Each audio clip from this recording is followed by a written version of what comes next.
வாழ்க்கையில் சில சந்தர்ப்பங்களில் நாம் சில அவமானங்களை சந்திச்சே தீர வேண்டியிருக்கு. என்ன பண்ணுறது, காலம் அப்படி. அவமானப்படுறவங்க உடனே அடங்கி போய்டுறது தான் உலக வழக்கம். அவமானப்பட்டால் உடனே சீறி எழறவங்களும் உண்டு. ஆனால் அதையே ஒரு சவாலாக எடுத்துக்கிட்டு முன்னுக்கு வர்றவங்களும் சில பேர் இருக்கிறாங்க. அவங்க ரொம்ப அபூர்வம். இன்றைக்கி மனோதத்துவ நிபுணர்கள்லாம் என்ன சொல்கிறாங்க தெரியுமா? அவமானப்பட்டுட்டா உடனே அடங்கி போயிடக்கூடாதான். அதையே ஒரு சவாலாக எடுத்துக்கிட்டு மனசில் ஒரு வைராக்கியத்தோடு முயற்சி பண்ணினா வாழ்க்கையில் எல்லாரும் முன்னேறலாமா. அவமானங்கிறத நாம் வைராக்கியமாக மாற்றிக்கணும். அதுதான் வெற்றிக்கு வழி. ராமர் இந்த பூமியில் பிறந்ததே ஒரு வைராக்கியத்தினால தான் சார் அப்படின்னார் ஒருத்தர். எப்படிங்க அது அப்படின்னு கேட்டேன். அவர் சொன்னார், தசரதருக்கு ராமர் குழந்தையாக பிறக்கணும், அப்போ தான் இங்கே இருக்கிற கஷ்டங்கள்லாம் நீங்கும் அப்படின்னு சர்வ லோகமும் எதிர்பார்த்துக்கிட்டு இருக்குது. ஆனால் அவர் எப்போ பிறப்பார் அப்படின்னு யாருக்கும் தெரியல. அந்த காரியம் சீக்கிரம் நடக்கணுமே, அதுக்கு என்ன பண்ணுறது? நாரதர் வந்தார் ஒரு நாள் தசரதரை தேடி. தசரதா, உனக்கு ஒரு செய்தி தெரியுமான்னு ஆரம்பித்தார். அவர் எப்பவும் இப்படித்தானே ஆரம்பிக்கிறது வழக்கம். என்ன விஷயம்னு கேட்டார் தசரதர். தசரதா, நீ அடிக்கடி உன்னோட தேரில் ஏறிக்கிட்டு தேவலோகத்துக்கு போகிற, அங்கே போகிற வர்ற எல்லாம் பண்ணிகிட்ருக்க, எல்லாம் சரி. தேவலோகத்துலேயும் உன்னை நல்லபடியாக தான் வரவேற்கிறாங்க. தேவேந்திரன் உன்னை பிரியமாக அழைச்சிட்டு போய் தன்னுடைய அரியாசனத்திலேயே தனக்கு பக்கத்திலேயே உட்கார வைக்கிறான். நீயும் சந்தோஷமாக உட்காந்து பேசிவிட்டு வந்துடுற. ஆனால் நீ இங்கே வந்ததுக்கு அப்புறம் அங்கே என்ன நடக்குது தெரியுமா உனக்கு அப்படின்னாரான் நாரதர். என்ன நடக்குது எனக்கு ஒன்றும் தெரியலையே அப்படின்னாரான் தசரதர். நாரதர்கிட்ட கிட்டத்தில் கேட்டிருக்கார், கொஞ்சம் சொல்லுங்கள் என்னது அப்படின்னு. அவர் நெருங்கி வந்தாரான் நாரதரும். மெதுவாக அவர் காதோட காதாக சொன்னாராம். அதாவது நம்ம பாஷையில் சொல்லப்போனால் பற்ற வைக்கிறார். நீ அங்கே தேவேந்திரங்கிட்ட உட்காந்து பேசிவிட்டு வந்த பிறகு நீ அங்கே உட்காந்துருந்த அரியாசனத்தை தண்ணி ஊற்றி கழுவி சுத்தப்படுத்துகிறாங்க. நீ என்ன அந்த அளவுக்கு சுத்தம் இல்லாத ஆளா? தினம் குளிக்காமையாக இருக்கிற அப்படின்னாராம். தசரதருக்கு இது ரொம்ப அவமானமாக போயிட்டுது. அப்படியே செய்கிறாங்க அப்படின்னாராம். ஆமாம், நீ வேணும்னா நான் சொல்கிறது உண்மையா இல்லையா அப்படின்னு சோதனை பண்ணி பார்த்துக்கோ அப்படின்னாரான் நாரதர். உடனே தசரதர் இதுக்காகவே புறப்பட்டு தேவலோகம் போனார். அங்கே வழக்கம் போலவே இவரை கூப்பிட்டு உட்கார வச்சு பேசிக்கிட்டு இருந்தான் தேவேந்திரன். கொஞ்ச நேரம் பேசிக்கிட்டு இருந்துட்டு சரி நான் கிளம்புறேன்னு புறப்பட்டார். சரி, அவனும் வாசல் வரைக்கும் வழி அனுப்பி வச்சுட்டு உள்ளே போயிட்டான். தசரதர் வெளியில் கொஞ்சம் நேரம் மறைஞ்சி இருந்துட்டு மெதுவாக உள்ளே எட்டி பார்த்தார் என்ன நடக்குதுன்னு. நாரதர் சொன்னது உண்மைதான். தசரதர் உட்காந்துருந்த ஆசனத்தை அங்கே 2 தேவர்கள் கழுவி சுத்தப்படுத்திக்கிட்டு இருக்கிறாங்க. தசரதரால் இதை தாங்கிக்க முடியல. அவருக்கு ரொம்ப அவமானமாக போச்சு. நேராக கிடுகிடுன்னு தேவேந்திரங்கிட்டே போனார். நான் உட்காந்துருந்த இருக்கையே சுத்தம் பண்ணுறியே, நான் என்ன அந்த அளவுக்கு பாவியா அப்படின்னு கேட்டார். ரொம்ப கோபமாக கேட்டார். தசரதரே, மனுஷனுக்கு 3 கடன்கள் உண்டு. தேவ கடன், ரிஷி கடன், பித்ரு கடன். இதை தீர்க்காதவன் பாவியாகிறான். இதில் மகனை பெறுவதால் தான் பித்ரு கடன் தீரும். உனக்கு மகன் கிடையாது, அதனால் நீ பாவியாகிற. பாவி உட்காந்துருந்த இடம்ங்கிறதுனால அதை சுத்தம் செய்ய வேண்டியது எங்கள் கடமை அப்படின்னு நானான் தேவேந்திரன். இந்த இடத்துல தசரதருக்கு ஏற்பட்ட அவமானம் ஒரு வைராக்கியமாக மாறிச்சு. தேவேந்திரனே கேட்டுக்கோ, ஒரு மகனை பெற்ற பிறகு தான் இந்த சபையில் மறுபடியும் அடி எடுத்து வைப்பேன் அப்படின்னு சொல்லிவிட்டு போயிட்டாரான். போய் புத்திர காமேஷ்டி யாகம் பண்ணார். புத்திரர்கள் பிறந்தார்கள். இந்த கதையில் உள்ள கருத்து என்னென்னா, தேவேந்திரன் தசரதரை அப்படி அவமானப்படுத்தலைன்னா அவருக்கு இப்படி ஒரு வைராக்கியம் பிறந்திருக்குமா? யோசித்து பார்க்கணும். நமக்கு ஏற்படுகிற சில அவமானங்களையும் வைராக்கியமாக மாற்றிக்குவோம். அப்படி மாற்றிக்கிட்டோம்னா வாழ்க்கையில் முன்னேறலாம். நம்ம ஆளுங்க சில பேர் அவமானத்தை வைராக்கியமாக மாற்றிக்கிறது எப்படி தெரியுமா? நம்மக்கிட்ட ஒரு பையன் சொன்னான், எங்கள் அப்பா என்னை எல்லாருக்கும் முன்னாடி வச்சு திட்டிவிட்டார், பொறுப்பு இல்லாமல் ஊர் சுற்றுறேன்னு சொல்லி அவமானப்படுத்தி விட்டார். இனிமேல் நீ என் முகத்திலேயே முழிக்காதரா போடான்னு வேற சொல்லிவிட்டார். எனக்கு ரோஷம் வந்துட்டுது. அந்த அவமானத்தை வைராக்கியமாக மாற்றிக்கிட்டேன். அன்னையிலேருந்து அவர் முகத்திலேயே முழிக்கிறது இல்லை அப்படின்னா. அப்படியான்னு கேட்டோம். ஆமாங்க, அவர் வீட்டில் இல்லாத நேரமாக பார்த்து உள்ள சமையல் கட்டுக்கு போய் சாப்பிட்டுட்டு நைஸாக வெளியில் வந்துடுவேன் அப்படிங்கிறான் அவன். ஒருத்தர் குதிரை ரேஸுக்கு போனார், பணம் கட்டினார், தோற்று போயிட்டார். மறுபடியும் போனார், பணம் கட்டினார், தோற்று போனார். அடுத்த தடவையும் பணம் கட்ட போனப்போ அவரை தடுத்து கேட்டோம், ஏன் சார் ஏற்கனவே விட்டது போதாதா, இன்னமும் இருக்கிறத விடணுமா அப்படின்னு கேட்டோம். விட்டதையெல்லாம் மொத்தமாக எடுக்க வேணாமா சார், அதுக்காக தான் தொடர்ந்து பணம் கட்டுறேன்னார் அவர். இவரை திருத்துறது ரொம்ப கஷ்டம். இது ஒரு மனநோய். மனநோய்களில் பல வகை உண்டு. மனநோய்கள் பிரிவு அட்டவணையில் சூதாட்டம்ங்கிறது அவதியுறும் நோய் அப்படிங்கிற தலைப்பில் வருது. சூதாட்டம் 2 வகைப்படும்னு சொல்கிறாங்க உளவியல் நிபுணர்கள். ஒரு வகை எப்படின்னா, நண்பர்களோடு சேர்ந்துக்கிட்டு மகிழ்ச்சியும் கிளர்ச்சியும் அடையிறதுக்காக ஈடுபடுறது. பிரச்சனைகளை தீர்க்கறதுல ஒரு ஆர்வம், கேளிக்கைக்காக கொஞ்சம் விட்டு பிடிக்கிறது அப்படிங்கிற மனுஷனுடைய அடி மனசில் உள்ள விபரீத பிணைய சுபாவம், இதெல்லாம் அதுக்கு காரணம். இன்னொரு வகை எப்படின்னா, சூதாட்டத்தில் ஈடுபட்டு ஒரு கட்டாய நிலைமைக்கு ஆளாயிடுறது. ஈடுபடு அப்படின்னு மனசு ஒரு வெறித்தன்மையை தூண்டிக்கிட்டே இருக்கும். இப்படிப்பட்டவங்களுக்கு நாம் தோத்துக்கிட்டு இருக்கோங்கிறது தெரியும், நாம் ஜெயிக்கிறதுக்கான சந்தர்ப்பம் இல்லைங்கிறதும் தெரியும். இதனால் நமக்கும் கஷ்டம், நம்ம சுற்றி இருக்கிறவங்களுக்கும் கஷ்டங்கிறதும் புரியும். அப்படி இருந்தும் சூதாடுவாங்க. இதுக்கு காரணம் சூதாடியின் பகற்கனவு அப்படிங்கிறாங்க நிபுணர்கள். இந்த நிலைமைக்கு கட்டாய சூதாட்டம் அல்லது நிர்பந்த சூதாட்டம் அப்படின்னு பேர் வச்சிருக்கிறாங்க. இப்படிப்பட்ட ஆசாமி இருக்கிறது பூரா விட்டுருவான், கடன் வாங்குவான், திருடுவான். இருந்தாலும் என்னைக்காவது ஒரு நாள் ஜெயிச்சிருவேன் அப்படின்னு சொல்லிக்கிட்டே இருப்பான். விட்டதை எடுத்துருவேங்கிற ஒரு நம்பிக்கை சுடர் அவனுக்குள்ளே எரிஞ்சுக்கிட்டே இருக்கும். இவனை மனநோயாளி அப்படின்னு சொல்லிட முடியாதான். என்ன காரணம்னா, இது மாதிரி ஆளுங்க கிட்ட மன போராட்டமோ கவலையோ பதட்டமோ இருக்கிறது இல்லை. சில விசேஷமான குணங்கள் இவங்க கிட்ட உண்டு. எதிர்ப்பு உணர்ச்சி, சிறுபிள்ளைத்தனம், சட்ட திட்டங்களையும் சம்பிரதாயங்களையும் உட தெரியாத மனப்போக்கு, பொறுப்பில்லாத தன்மை, நெறி தவறி நடக்கிறது எல்லாம் இவங்ககிட்ட உண்டு. ஆனால் வெளிப்பார்வைக்கு ரொம்ப சிநேகமாக இருப்பாங்க, அன்பாக இருப்பாங்க. அப்படி இருக்கிறதாக காட்டிக்குவாங்க. ஆதாயம், சுயலாபம் இதெல்லாம் கருதி தான் பழகுவாங்க. இவங்க கேட்குறப்ப நாம் பணம் கொடுக்கலன்னு வச்சுக்கோங்க, நம்மளை கை விட்டுருவாங்க. நம்ம மேலே அபாண்டமாக பழி சுமத்துறது கூட தயங்க மாட்டாங்க. தங்களுடைய சூதாட்ட நடவடிக்கைகளுக்கு சாதகமான காரணங்களை சொல்லிகிட்டு இருப்பாங்க. நீ வேணும்னா பாரு, ஒரே நாளில் நான் இழந்ததையெல்லாம் மீட்டு லட்சாதிபதி ஆறேன்னா இல்லையா பாரு அப்படிம்பாங்க. தோற்று போகிறத ஒரு படிப்பினையாக இவங்க எடுத்துக்கிறதே இல்லை. தோற்று போகிறதுலேயே இவங்களுக்கு ஒரு அலாதியான சுகம். தனக்குத்தானே துன்பத்தை வரவழைச்சிக்கிட்டு இன்பம் அடையிறதுக்கு தன்வதை சுகம் அப்படின்னு பேர். இவங்கெல்லாம் அந்த ரகம். சில பேர் எப்படி தெரியுமா, மந்திர எண்ணங்களை வரவழைச்சிக்கிறது, சூதாடுறதுக்காக ஆஃபீஸில் கையாடல் பண்ணுறது, அடுத்தவங்க கிட்ட இருந்து திருடுறது. இந்த மந்திர எண்ணம் தீவிரமாச்சுன்னா ஒரு மாதிரியாக பேச ஆரம்பிச்சிருவாங்க. தோல்வி தான் சார் வெற்றிக்கு முதல் படியும்பாங்க. தன்னால் பகடக்காய்களையும் குதிரை ஓட்டிகளையும், அதாவது இந்த ஜாக்கிகள், அதெல்லாம் கட்டுப்படுத்த முடியுங்கிற பித்து நிலைக்கு இவங்கெல்லாம் தள்ளப்பட்டுருவாங்க. சில சூதாடிகள் ஆராய்ச்சி பார்த்ததுல என்ன தெரிய வந்தது தெரியுமா, அவங்கெல்லாம் குழந்தை பருவத்தில் அன்புக்காக ஏங்கினவங்களாம், புறக்கணிக்கப்பட்டவங்களாம், உதவிகளை பெற முடியாதவங்க, இப்படிலாம் இருந்திருக்கிறாங்க. இவங்க வளர வளர மற்றவங்க சௌகரியம் பற்றி அக்கறை இல்லாதவங்களாக ஆயிடுறாங்க. அதிர்ஷ்ட தேவதை தன்னோட இருக்கிறாங்க அப்படிங்கிற அசையாத நம்பிக்கை இவங்களுக்கு. இவங்களை திருத்துறது ரொம்ப கஷ்டம். அதனால் பந்தயம், சூதாட்டம் இது மாதிரியான விஷயங்களை விட்டு விலகியே இருக்கிறது தான் நமக்கு நல்லது. ஒரு ஆள் சொன்னான், என்னுடைய குதிரை வேகமாக ஓடுறதுக்கு என்ன வழி அப்படின்னு கால்நடை மருத்துவர்கிட்ட யோசனை கேட்டேன். அவர் ஒரு பாட்டில் நிறைய மாத்திரைகளை கொடுத்து தினம் 2 மாத்திரை விதமாக கொடுக்க சொன்னார். முதல் நாள் 2 மாத்திரையை கொடுத்துட்டு அது மேலே ஏறி உட்கார்றதுக்கு போனேன். அவ்வளவுதான். அதுக்குள்ளே அது அம்பு மாதிரி பாஞ்சு ஓடி போச்சு. நான் இன்னும் உட்காரவே இல்லை, அதுக்குள்ளே பாஞ்சு ஓடி போச்சு அப்படின்னா. அடடா, அப்புறம் நீங்கள் என்ன பண்ணீங்க அப்படின்னு கேட்டாங்க. என்ன பண்ணுறது, மீதி மாத்திரை பூராவே நான் முழுங்கி விட்டு அதுக்கப்புறம் துரத்தி பிடிச்சி அது மேலே ஏறி உட்காந்தேன் அப்படின்னா அவன். ஒரே ஒரு ஊரில் ஒரு ராஜா இருந்தார். அவர் பேரில் மக்களுக்கு ரொம்ப மரியாதை. அவ்வளவு நல்லா ஆட்சி புரிஞ்சுக்கிட்டு வந்தார். அவருக்கு வயசாயிட்டுது. அதனால் ஒரு நாள் அமைச்சரை கூப்பிட்டார். இதை பாருங்கள், எனக்கு வயசாயிட்டுது, அதனால் இந்த அரச பொறுப்பையெல்லாம் நீங்கள் ஏற்றுக்குங்க அப்படின்னார். அதுக்கப்புறம் ராணியை கூப்பிட்டார். வா, நாம் இனிமேல் இங்கே இருக்க வேணாம், காட்டுக்கு போய் தவம் பண்ணலாம் அப்படின்னு கூப்பிட்டார். இந்த செய்தி மக்களுக்கு அறிவிக்கப்பட்டது. மக்கள் உடனே கூட்டமாக அரண்மனைக்கு வர ஆரம்பிச்சுட்டாங்க. மன்னரை போய் பார்க்குறாங்க. அரசே, தாங்கள் எங்களுக்கு தந்தை மாதிரி. நீங்கள் காட்டுக்கு போயிட்டால் நாங்கள்லாம் இங்கே எப்படி இருக்க முடியும்? எங்களுக்கெல்லாம் எந்த துன்பமும் இல்லாமல் பார்த்துக்கிட்டு வர்றீங்க. இது மாதிரியான ஒரு அரசாட்சி இல்லைன்னா மக்கள் வாழ்ந்து என்ன பயன் அப்படின்னாங்க. இருந்தாலும் என்ன பண்ணுறது, வயசாயிட்ட காரணத்தினால இந்த முடிவுக்கு வர வேண்டியிருக்குது அப்படின்னாரா ராஜா. அப்படின்னா நீங்கள் காட்டுக்கு போக வேணாம், நாங்கள் போகிறோம்.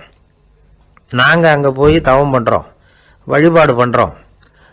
கடவுள் வருவார், அவர்கிட்ட வரம் வாங்கிட்டு வந்துடுறோம் அப்படின்னாங்களாம். அப்படி சொல்லிவிட்டு உடனே எல்லாரும் காட்டுக்கு போனாங்க. நாட்டு மக்கள் எல்லாரும் ஒட்டு மொத்தமா வந்து காட்டுல உட்காந்துக்கிட்டு தவம் பண்றதை பார்த்தார் கடவுள். உடனே புறப்பட்டு வந்தார். எல்லாரும் இப்படி வந்து உட்காந்துருக்கிறீங்களே, என்ன வேணும் உங்களுக்கு அப்படின்னு கேட்டார். உடனே மக்கள் எல்லாரும் ஒரு குரல்ல சொன்னாங்க, சுவாமி, எங்கள் மன்னன் ரொம்ப நாளைக்கு நல்லபடியா இருக்கணும். அவர் வந்து மகிழ்ச்சியாகவும் உடல் நலத்தோடும் இருந்தாதான் நாங்க அமைதியா வாழ முடியும் அப்படின்னாங்க. சரி, அதுக்கு என்ன செய்யணும் அப்படின்னாரு ஆண்டவன். எங்க மன்னருக்கு இன்னும் ஒரு 100 வருஷம் ஆயுள கொடுங்க அப்படின்னாங்க. அவ்வளவு தானே, சரி அப்படியே ஆகட்டும் அப்படின்னு சொல்லிவிட்டு ஆண்டவன் போயிட்டார். மக்கள் மகிழ்ச்சியோட திரும்பி வந்தாங்க. மன்னா, கடவுள் வரம் கொடுத்துட்டார், நீங்க 100 வருஷம் வாழ போறீங்க அப்படின்னாங்க.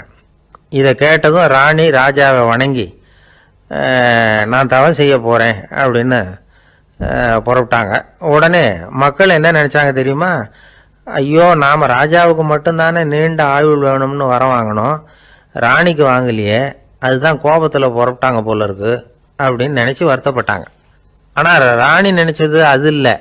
ராணி போய் தவம் பண்ணாங்க, கடவுள் காட்சி கொடுத்தார். இவங்க கேட்குறாங்க, சுவாமி, ராஜாவுக்கு மட்டும் 100 வருஷம் ஆயுள்னு வரம் கொடுத்துட்டீங்க, அப்படின்னா குடிமக்களும் 100 வருஷம் இருக்கணும். இப்படிப்பட்ட குடிமக்கள் இல்லைன்னா அப்படிப்பட்ட அரசன் இருந்து என்ன பிரயோஜனம் அப்படின்னாங்களாம். ஆண்டவன் பார்த்தார், சரி அவங்களும் 100 வருஷம் வாழ்வாங்க, அது மட்டும் இல்லை, நீயும் 100 ஆண்டு காலம் வாழ வரமளிக்கிறேன் அப்படின்னு சொல்லிவிட்டு மறைஞ்சிட்டார். இதுல ஆண்டவன் வர்றதும் மறையறதும் முக்கியம் இல்லை. இதுல கவனிக்க வேண்டியது ஆள்கிறவனின் விசால மனம், குடிமக்களின் விசால மனம், ஆள்கிறவன் மனைவியினுடைய விசால மனம். இப்படி ஒரு நாடு இருந்துட்டுதுன்னா எப்படி இருக்கும் வாழ்க்கை நினைச்சு பாருங்க. அதனாலதான் பெரியவங்கள்லாம் சொல்றாங்க, இதய வாசல் திறந்தே இருக்கணும், இதயத்தின் கதவுகளை மூடாதீங்க அப்படின்னு சொல்லுவாங்க. என்கிட்ட ஒருத்தர் சொன்னார், என்னுடைய இதய வாசல் எப்பவும் திறந்தே தான் இருக்குதுன்னார். எதனால் அப்படி சொல்றீங்க அப்படின்னு கேட்டோம். டாக்டரே சொல்லிவிட்டார், என்னுடைய இதயத்தில் ஒரு ஓட்டை இருக்குது அப்படின்னு, வால்வு சரியில்லையா அப்படிங்கிறார். கடற்கரை ஓரமா ஒரு பெரியவர் கையால மணலை கீறிக்கிட்டே உட்காந்துருக்கிறார். என்னத்தையும் தேடிட்டு இருக்கிறது மாதிரி தெரிஞ்சது. மெதுவா கிட்டத்துல போய் என்னத்தை தேடிட்டு இருக்கிறீங்க அப்படின்னு கேட்டோம். அவரு சாவகாசமா நிமிந்து பார்த்து நிம்மதியை தேடிட்டு இருக்கிறேன்னார். நாங்க ஒரு மாதிரி ஆயிட்டோம். இருந்தாலும் சமாளிச்சுக்கிட்டு, சார், மணல்ல வந்து கிழிஞ்சல் தான் கிடைக்கும், நிம்மதி கிடைக்காது அப்படின்னோம். சரி, இன்னைக்கு வசமா நம்ம கிட்ட ஒரு ஆள் மாட்டிக்கிட்டார் அப்படின்னு நினைச்சு அவர் பக்கமா போய் உட்காந்துக்கிட்டு கதை சொல்ல ஆரம்பிச்சிட்டோம். ஒரு பெரிய மன்னர் இருந்தார். அவருக்கு எல்லா வசதியும் இருந்தது. இருந்தாலும் ஒரே ஒரு குறை. அது என்னன்னா நிம்மதி இல்லைங்கிற குறை. அரண்மனையில தினமும் கலை நிகழ்ச்சி, நாட்டியம் எல்லாம் நடந்துகிட்டு தான் இருந்தது. இருந்தாலும் நிம்மதி இல்லை. சரி, நிம்மதி எங்க கிடைக்கும் அப்படின்னு தேட ஆரம்பிச்சார். உடனே அதுக்கான முயற்சிகள்ல தீவிரமா இறங்கினார். நாட்டுல உள்ள தத்துவ மேதைகளை எல்லாம் கூப்பிட்டுட்டு வர சொன்னார். எல்லாரும் வந்து சேர்ந்தாங்க. அவங்கள பார்த்து நிம்மதி எங்க இருக்குது அப்படின்னு விசாரிச்சார். அவங்களுக்கு அது தெரிஞ்சா ஏன் இப்படி ராஜா முன்னாடி வந்து நின்றுட்டு இருக்க போறாங்க? ராஜாவோட கேள்விக்கு ஒவ்வொருத்தரும் ஒவ்வொரு மாதிரி விளக்கம் கொடுக்க ஆரம்பிச்சிட்டாங்க. எந்த பதிலும் ராஜாவுக்கு திருப்தி அளிக்கக்கூடிய அளவுக்கு இல்லை. சரி, போயிட்டு வாங்கன்னு சொல்லி அவங்கள எல்லாம் அனுப்பி வச்சுட்டார். ஒரு நாள் அவர் மாளிகையில உப்பருகையில நின்றுட்டு இருக்கிறார். அந்த சமயத்துல தெருவுல ஒரு பிச்சைக்காரன் ரொம்ப உல்லாசமா பாட்டு பாடிக்கிட்டே போய்கிட்டு இருக்கிறான். குரல்ல ஒரு சந்தோஷம், நடையில ஒரு மிடுக்கு. அவன்கிட்ட கொஞ்சம் கூட கவலை இருக்கிறதா தெரியல. உடனே ராஜா அதை பார்த்தார். ஏவலாளிகளை வந்து கைதட்டி கூப்பிட்டார். உடனே ஓடி போய் அந்த பிச்சைக்காரனை இங்க அழைச்சிட்டு வாங்கன்னு உத்தரவு போட்டார். இவங்க உடனே ஓடி போய் அவனை கூப்பிட்டாங்க. அரண்மனைக்கு வாழ்ந்தாங்க. அவன் வரல. அரண்மனைக்குள்ள அடி எடுத்து வைக்க மாட்டேன்னு சொல்லிவிட்டான். ராஜா கிட்ட வந்து விஷயத்தை சொன்னாங்க. அவருக்கு ரொம்ப ஆச்சரியம், இப்படி ஒரு ஆள் இருக்கிறானா அப்படின்னு. சரி, அவன் என்னதான் சொல்றான் அப்படின்னு விசாரிச்சார். இவங்க மறுபடியும் தெருவுக்கு போய் கேட்டாங்க. என்ன பார்க்கணும்னா ராஜா விருப்பப்பட்டாருன்னா அவரை வேணும்னா இங்க வர சொல்லுங்க அப்படின்னு சொல்லிவிட்டான். அதை வந்து ராஜா கிட்ட சொன்னாங்க. அவருக்கு கோபம் வரல. இவ்வளவு சுதந்திர உணர்வோடு இருக்கிறவன் சாதாரண ஆளா இருக்க முடியாது அப்படின்னு நினைச்சார். உடனே கிடுகிடுன்னு இறங்கி தெருவுக்கு வந்தார். பிச்சைக்காரங்கிட்ட போனார். நீ கவலைப்படாம சந்தோஷமா பாடிக்கிட்டு போறியே, அது எப்படி முடியுது உன்னால அப்படின்னு கேட்டார். ஏன் அப்படி கேக்குறீங்கன்னா, அவன் அதுக்கு இல்ல, எனக்கு அரண்மனையில எவ்வளவோ சுகபோகங்கள்லாம் இருக்கு, இருந்தாலும் நிம்மதி இல்லை. இது ஏன்னு எனக்கு தெரியல. இந்த தேசத்துல உள்ள அறிஞர்களை எல்லாம் கூப்பிட்டு கேட்டு பார்த்துட்டேன், அவங்களுக்கும் தெரியல. உன்னை கேட்டா தெரியும்னு நினைச்சேன், அதனாலதான் சந்திக்கிறதுக்கு ஆசைப்பட்டேன். ஆனா நீ வரமாட்டேன்னுட்டியே அப்படின்னார். பிச்சைக்காரன் கடகடன்னு சிரிக்க ஆரம்பிச்சுட்டான். மகிழ்ச்சிக்கும் உங்களுக்கும் தடையா இருக்கிறது இந்த மாளிகை தான். இதை விட்டுட்டு வெளியில வந்துட்டா நிம்மதி தேடிட்டு வந்துடும்னா. நான் அரசன், எனக்குன்னு கடமைகள் இருக்கு, அதையெல்லாம் விட்டுட்டு எப்படி வர முடியும்னார் ராஜா. ரெண்டும் ஒரே நேரத்துல கிடைக்கணுங்கிறது முடியாத காரியம்.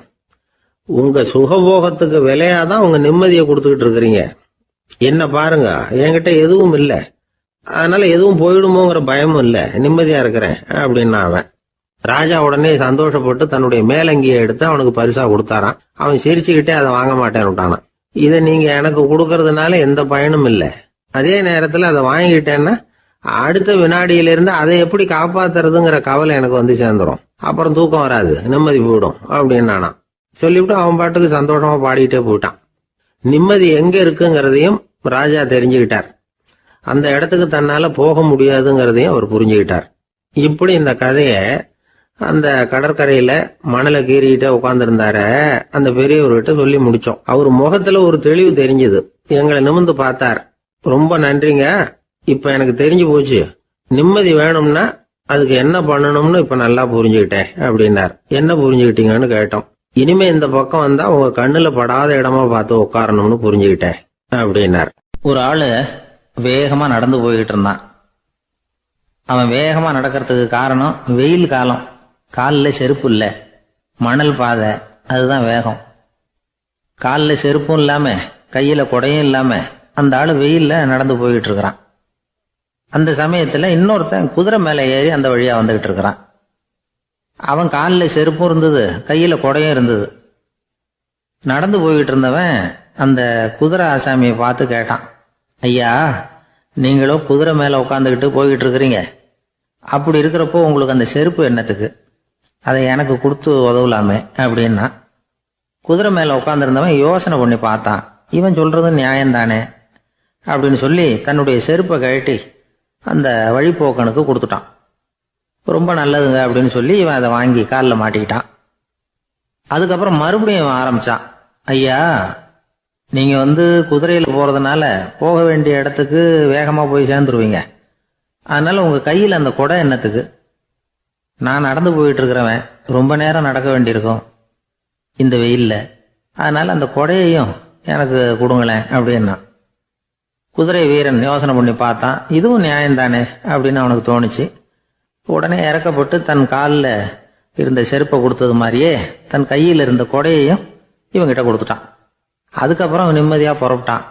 இப்ப மறுபடியும் கை தட்டி அவனை நிறுத்தினான். கீழே நின்றுட்டு இருந்தவன், என்னப்பா ஏன் என்ன நிறுத்தின, இன்னும் ஏதாவது வேணுமா உனக்கு அப்படின்னா குதிரையில இருந்தவன். இவன் மெதுவா வாயை திறந்து அந்த குதிரையையும் என்கிட்ட கொடுத்துருங்களேன்னா. அந்த குதிரை வீரன் இப்போ ஒரு கணம் யோசனை பண்ணி பார்த்தான். உடனே என்ன பண்ணான் தெரியுமா, தன்கிட்ட இருந்த குதிரை சவுக்கை எடுத்தான். குதிரை சவுக்கால அந்த ஆளை வாங்குவாங்கன்னு வீசி தள்ளிவிட்டான். இவ்வளவு சவுக்கடியும் வாங்கிக்கிட்டு இந்த ஆள் என்ன பண்ணான் தெரியுமா, சிரிக்கிறான். அடி வாங்கிட்டு யாராவது சிரிப்பாங்களா? குதிரை வீரனுக்கு ஒன்றும் புரியல. என்னப்பா அது, ஏன் இப்படி அடி வாங்கிட்டு இப்படி சிரிக்கிறியே அப்படின்னு கேட்டான். இப்ப அந்த வழிப்போக்கன் சொல்றான், ஐயா, நான் இப்படி சிரிக்கிறதுக்கு காரணம் இருக்கு. இப்படி குதிரை கேட்டு உங்ககிட்ட அடி வாங்கலேன்னு வச்சுக்கோங்க, என் உயிர் உள்ள வரைக்கும் மனசுல ஒரு தவிப்பு இருந்துகிட்டே இருக்கும். செருப்பையும் கொடையையும் கேட்ட உடனே கொடுத்தவன் குதிரையையும் கேட்டிருந்தா கொடுத்துருப்பானோ அப்படிங்கிற பேராசையில ஏங்கிக்கிட்டே இருந்திருப்பேன். இப்போ உங்ககிட்ட அடி வாங்கின பிறகு என்னுடைய அந்த சந்தேகம் தீர்ந்து போச்சு. என்னுடைய ஆசைக்கு எல்லை எது அப்படிங்கறத எனக்கு புரிஞ்சுட்டுது அப்படின்னு சொல்லிவிட்டு அவன் நடக்க ஆரம்பிச்சுட்டானான். ஆசைக்கும் எல்லை உண்டு அப்படிங்கிறத விளக்கறதுக்காக வாரியார் சுவாமிகள் சொல்ற கதை இது. இந்த காலத்திலயும் ஒருத்தன் அது மாதிரி கொடை செருப்போட குதிரையில போய்கிட்டு இருந்தான். எதிரில் நடந்து வந்தவன், ஐயா, உங்க கொடையை எனக்கு கொடுங்களேன்னு கேட்டான். உடனே அவன் குதிரையிலிருந்து கீழே குதிச்சு அவனை சாட்டையால் அடிக்க ஆரம்பிச்சுட்டான். இன்னொருத்தர் அந்த வழியா வந்தவர் இதை பார்த்தார். ஏன்பா, அவன் கேட்டான், உன்னால முடியலன்னா இல்லைன்னு சொல்லிட வேண்டியது தானே, அதுக்காக ஏன் இப்படி அவனை போட்டு அடிக்கிறேன்னு கேட்டார். உங்களுக்கு விவரம் புரியாது சார், காலம் ரொம்ப கெட்டு போச்சு. கேட்டதை கொடுத்தேன்னு வச்சுக்கோங்க, இந்த குதிரையே என்னோடது, அவன் திருடிக்கிட்டு போறான் அப்படின்னு என் பேர்ல புகார் கொடுக்க ஆரம்பிச்சிருவான் சார் அப்படின்னா. அது எப்படி அவ்வளவு உறுதியா சொல்றேன்னு கேட்டார் அவரு. ஏற்கனவே அது மாதிரி ஒருத்தன் பேர்ல புகார் கொடுத்துட்டு தான் இந்த குதிரையை நான் தள்ளிட்டு வந்துகிட்டு இருக்கிறேன் அப்படின்னார். ராமகிருஷ்ணர் வாழ்ந்த காலத்துல நடந்த ஒரு நிகழ்ச்சி இது. அப்போ ஒரு ஓவியர் இருந்தாராம். அவருக்கு ஒரு ஆசை, ராமகிருஷ்ணர் படத்தை வரையணும். அதை அவர்கிட்டயே கொண்டுட்டு போய் காட்டி அபிப்பிராயம் கேட்கணும். இதுதான் அந்த ஓவியரின் ஆசை. உடனே ராமகிருஷ்ணர் படத்தை வரைஞ்சி முடித்தார். அதை எடுத்துக்கிட்டு போனார். இவர் போன சமயம் அங்கே ராமகிருஷ்ணர் சீடர்களோடு உட்காந்துருக்கிறார். விவேகானந்தர் அங்கே இருக்கிறார்.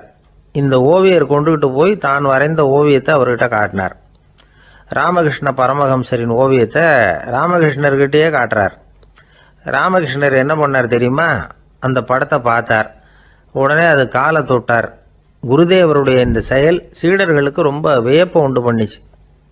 சில பேர் மனசுக்குள்ளேயே ரொம்ப குழம்பி போக ஆரம்பிச்சிட்டாங்க. என்ன இப்படி பண்ணுறாருன்னு. என்ன இது அவரோட படம், அவரே அவரோட படத்தின் காலை தொடுறார் அப்படின்னு யோசிச்சாங்க.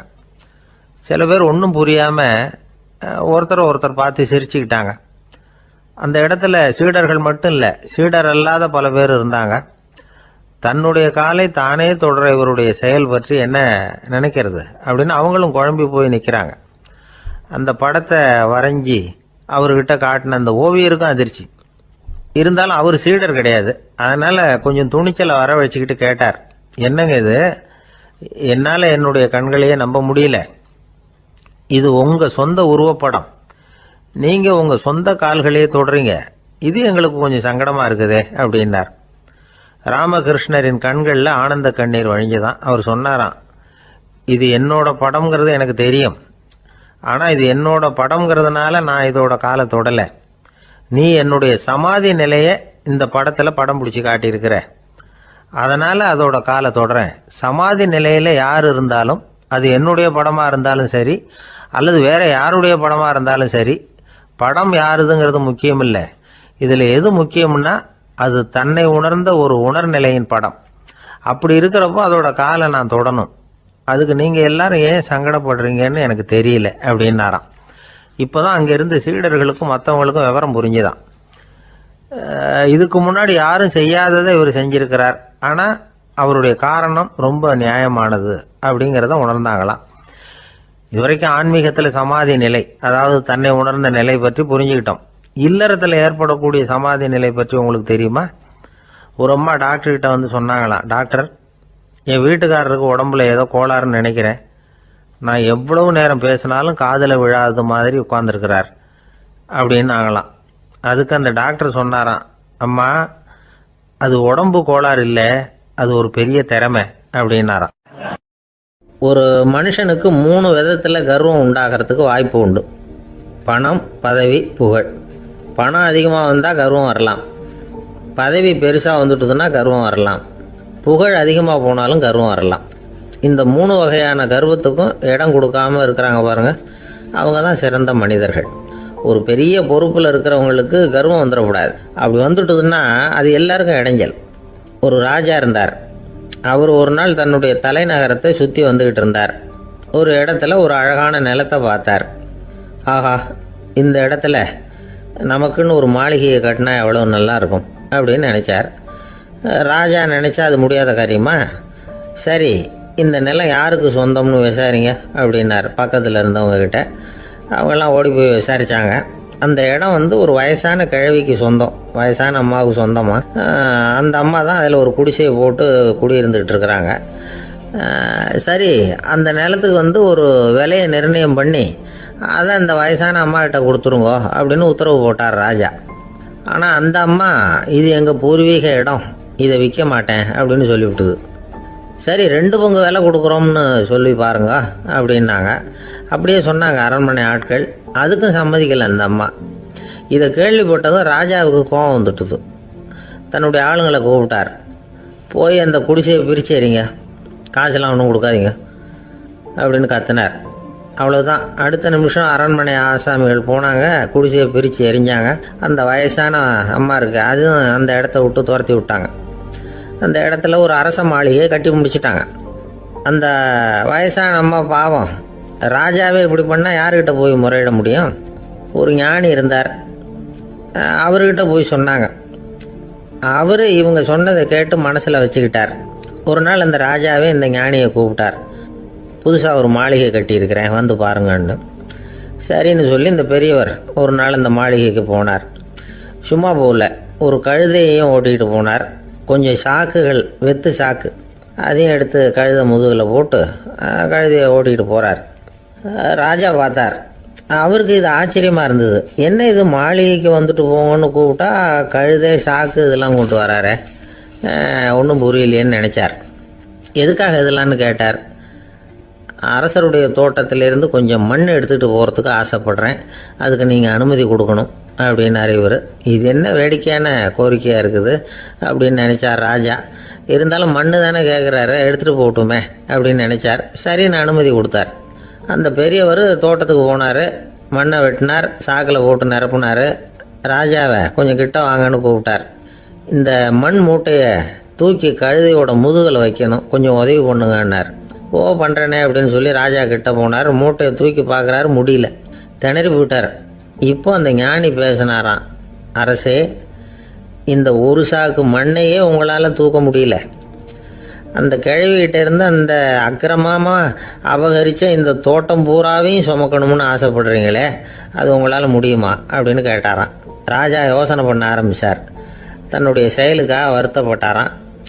அந்த வயசான அம்மாவை உடனடியாக வரவழைச்சார். தாயே, தப்பு பண்ணிட்டேன், என்னை மன்னிச்சுக்குங்க, இன்னையிலேருந்து இந்த மாளிகையும் தோட்டமும் உங்களுக்கு தான் சொந்தம் அப்படின்னு சொல்லிவிட்டாராம். போகிறப்ப இந்த உலகத்திலேருந்து எண்ணத்தை எடுத்துகிட்டு போக போகிறோம், அதனால் ரொம்பவும் அலட்டிக்க வேண்டியதில்லை, கர்வப்பட வேண்டியதில்லை அப்படிங்கிறது ஒரு பெரிய உபதேசம். ஒரு பெரிய மனுஷன் சாக கிடந்தார், ரொம்பவும் அழுதார். ஏன் அழறீங்க அப்படின்னு கேட்டாங்க சுற்றி இருந்தவங்க. நான் சாகிறதுக்காக கவலைப்படலை, நான் நம்ம ஜனங்களுக்காக எவ்வளவோ காரியம்லாம் செஞ்சுக்கிட்டு வந்தேன். நான் செஞ்சுக்கிட்டு வந்த சேவையை இனிமேல் யார் செய்ய போகிறாங்க, அது யாரால முடியும், அதை நினச்சி தான் அழறேன் அப்படின்னாராம். ஒருத்தர் முன்னாடி வந்தார். அதுக்காக நீங்கள் கவலைப்படாதீங்க, உங்கள் சேவையை தொடர்ந்து செய்யறதுக்கு என்ன மாதிரி இளைஞர் பட்டாலும் தயாராக இருக்குது, இருந்தாலும் எங்கள் கவலை என்னன்னா அப்படின்னு இழுத்தார். என்ன சொல்லுங்கன்னு கேட்டார் அவர். நீங்கள் இது வரைக்கும் என்ன சேவை செஞ்சுக்கிட்டு வந்தீங்க, அதுதான் எங்களுக்கு இன்னமும் புரியாத புதிராக இருக்குது அப்படின்னாராம் அவர். ஒரு நண்பர் சினிமா படம் தயாரிக்கிறவர், அவர்கிட்ட ஒரு நாள் பேசிக்கிட்டு இருந்தேன். அது எப்படி சார், நீங்கள் எடுக்கிற எந்த படமும் கையை கடிக்காத அளவுக்கு எடுத்துடுறீங்களே, அது எப்படின்னு கேட்டேன். அது ஒன்றும் பெரிய விஷயம் இல்லை சார், பெண்களுக்குன்னு சில உருக்கமான காட்சிகள், இளைஞர்களுக்குன்னு சில நடனங்கள், அடிதடி காட்சிகள், அப்புறம் வயசானவங்களுக்குன்னு சில ஆன்மீக காட்சிகள், சின்ன பிள்ளைங்களுக்கு சிரிப்பு, இப்படி எல்லாமும் சேர்த்து நான் படம் எடுக்கிறேன். மசாலா படம்னு பேர். இது ரொம்ப பெருசாக இல்லைன்னாலும் ஓரளவுக்கு சுமாராக ஓடிடும், கையை கடிக்காது அப்படின்னார். இது ஒரு உத்தி. சில பத்திரிகை ஆசிரியர்களும் இந்த உத்தியை கையாளுறது உண்டு. இந்த உத்திக்கு பார்னம் உத்தி அப்படின்னு பேர், பார்னம் எஃபெக்ட் அப்படின்னு சொல்லுவாங்க. அதாவது ஃபீனியஸ் டி பார்னம் அப்படின்னு ஒருத்தர் அமெரிக்காவில் இருந்தாராம். அதாவது 19ஆம் நூற்றாண்டில் அமெரிக்காவில் கொடிகட்டி பறந்த ஒரு சர்க்கஸ் நிறுவனத்தின் அதிபர் அவர். இந்த உலகத்தில் ஒவ்வொரு நிமிஷமும் ஒரு ஏமாளி பறந்துகிட்டே இருக்கிறான் அப்படிங்கிறது அவருடைய சித்தாந்தம். ஒவ்வொருத்தரையும் திருப்திப்படுத்துகிற அளவுக்கு அம்சங்களை கொஞ்சம் கொஞ்சமாக கலந்து கேளிக்கை நிகழ்ச்சிகளை நடத்தினது தான் அவருடைய மகத்தான வெற்றிக்கு காரணம். அதனால் அந்த உத்தியை யார் கடைப்பிடிச்சாலும் சரி, அதுக்கு பார்னம் உத்தி அப்படின்னு பேர் வந்துட்டுது. ஜோசியம் சொல்கிறவங்களுக்கும் இந்த உத்தி தான் கை கொடுக்குது. ஒரு விஷயத்த ஒருத்தருடைய கோள் நிலைகள் அல்லது கையெழுத்து நிரூபிக்கிறதாக அவர்கிட்ட சொன்னால் அதை அவர் நம்பிவிடுவார். ஆனால் அந்த விஷயம் நல்லதாக இருக்கணும், நேர்மையானதாக இருக்கணும், அதாவது பாசிட்டிவாக இருக்கணும். 8ஆம் இடத்துல குரு, 9ஆம் இடத்துல சனி, நீங்கள் ஒரு பெரிய மேதை தான் அப்படின்னு சொல்லுவாங்க. கேட்குறவங்களுக்கு அதை மறுக்கிறதுக்கு மனசு வராது. அப்படி சொல்லும் பொழுது கூடவே என்ன கொஞ்சம் முன்கோபம் அதிகமாக இருக்கும், இருந்தாலும் அது உடனே மறைஞ்சிரும் அப்படின்னு சில அற்ப விஷயங்களையும் சொன்னாலும் அதையும் சரிதான்னு சொல்லி ஒத்துக்குவாங்க. ஆளுமையை எடை போடுகிற ஒரு நிறுவப்பட்ட உத்தியின் மூலமாக தன்னுடைய குணாதிசயங்கள் கண்டுபிடிக்கப்பட்டதாக அவர் நம்புறது தான் இதுக்கு காரணம். இந்த மாதம் பணத்தட்டுப்பாடு கொஞ்சம் இருக்கும், உடம்புல ஏதாவது கொஞ்சம் அசௌகரியம் இருக்கும், வீட்டுக்குள்ளே லேசாக மனஸ்தாபம் வரலாம், இது மாதிரி பொதுப்படையாக சிலதை சொன்னாலே போதும், மக்களை நம்ப வச்சுடலாம்.